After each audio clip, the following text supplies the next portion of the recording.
Hi, I'm Vicky Fang. I am an author and sometimes illustrator. I write a lot of STEM books. I write a lot of non-STEM books too, but today I'll talk about the STEM books. I'm going to give you hands-on activities. You can find all of these on my website, www.vickyfang.com. There's many more there than I could talk about, so let me give you a quick rundown.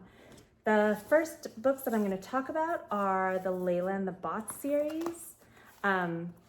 This is a 4-book series from Scholastic. It is about a girl who's a rock star and an inventor and her band of bots, and they help people that they meet at their shows with their awesome inventions. And these go through a design thinking process, which is great for kids for creative problem solving in all kinds of situations. So they do research, they come up with ideas, they prototype, and then they have to fix and revise things when things don't quite go as planned. So it goes through that whole cycle. The first book is about inventing an amusement park for dogs. So this is a really popular activity, is to invite kids to go through this design cycle by creating an amusement park for dogs.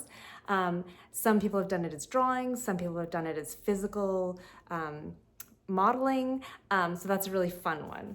And each of the books has different activities for them. That's probably the most popular one, but I did want to call out that for Built for Speed, this book is about designing a go-kart for a girl who uses a wheelchair. And so there was a school that did a whole series on design for accessibility using this book as a starter. So there's lots of things that you can do with this. I have lessons plans up there that you can adapt to your own design problem, whether it be helping, create something better in your community, fixing something in the school, any sort of problem that you want to approach with design thinking.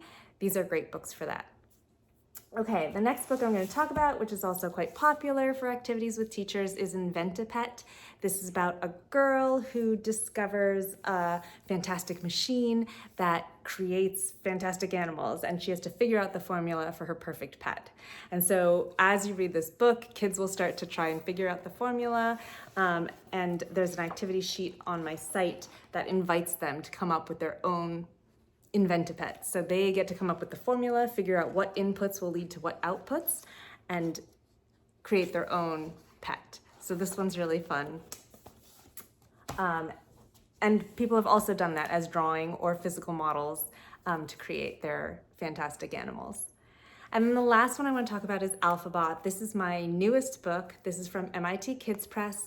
It is a mix and match flat book of robotics terms from A to Z. So you can create your own robots while exploring all the robotics terms.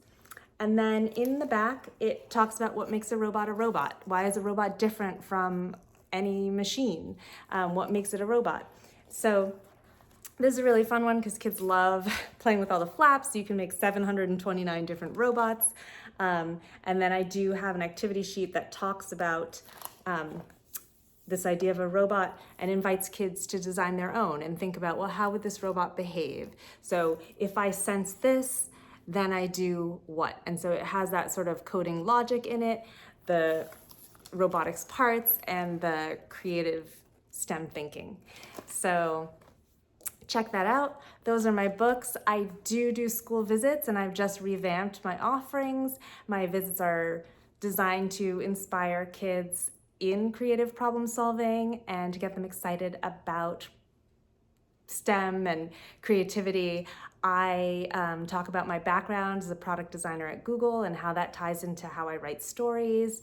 And I show them a little bit about how I designed robots for kids when I was at Google and what that process was like compared to my writing process now, and how there's a lot of similarities between inventing products and inventing stories. So if you're interested, check that out, and have a great conference.